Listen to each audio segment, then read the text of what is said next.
Welcome to Mindfulness, Living the Buddha Way. Today we are discussing slow down to speed up, the power of focused calm. Ever feel like you're trying to carry 50 oranges in your arms at once and you're terrified they're all about to tumble? Ever notice how anxiety feels like trying to juggle way too many things at once? Well, ancient Buddhist wisdom suggests that the secret to staying calm isn't about moving faster, it's about deliberately slowing down. That's such an interesting perspective, especially since most modern advice tells us to speed up and do more. You know what's fascinating?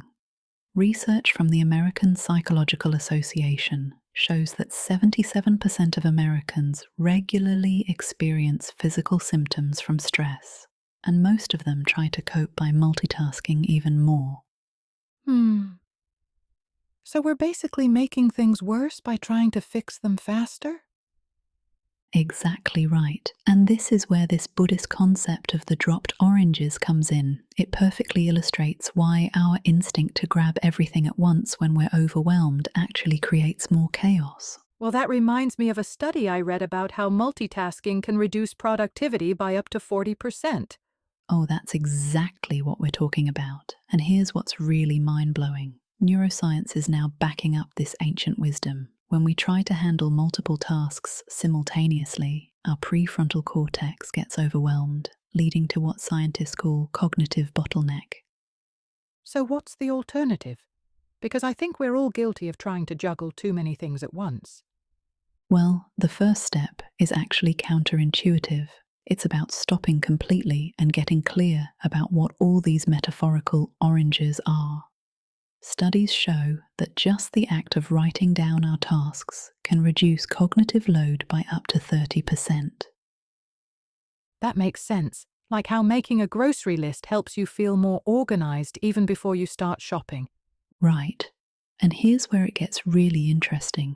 The second step is about focusing entirely on one task, not thinking about the next thing, not planning ahead, just that one orange. But doesn't that feel inefficient in today's fast-paced world? You'd think so, but research from Stanford University shows that heavy multitaskers are actually less productive and have more trouble filtering out irrelevant information than people who focus on one task at a time. So what's the practical application here? How do we actually implement this? This is where the third step comes in, physically slowing down your movements.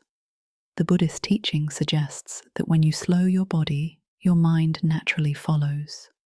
And modern psychology backs this up.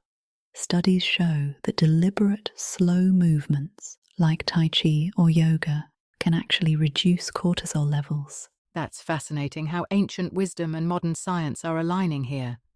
And what's really powerful is that this technique works regardless of your circumstances. Whether you're a CEO or a student, you can apply this right now. Start with one simple task, maybe making coffee or sending an email, and do it at half speed.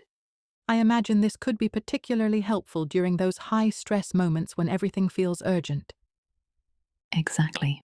And here's a surprising statistic. Research shows that when people slow down during high-pressure tasks, they actually make 36% fewer errors and complete the work faster overall. That really challenges our assumptions about productivity and speed.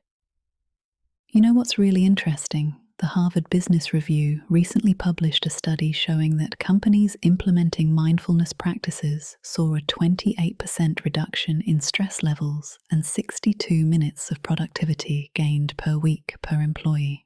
Those numbers are pretty compelling. So this isn't just about personal well-being, it has real economic impact too. Precisely. And looking ahead, experts predict that these kinds of mindfulness-based approaches will become increasingly important as our world gets more complex and fast-paced. So what's your key takeaway from all this?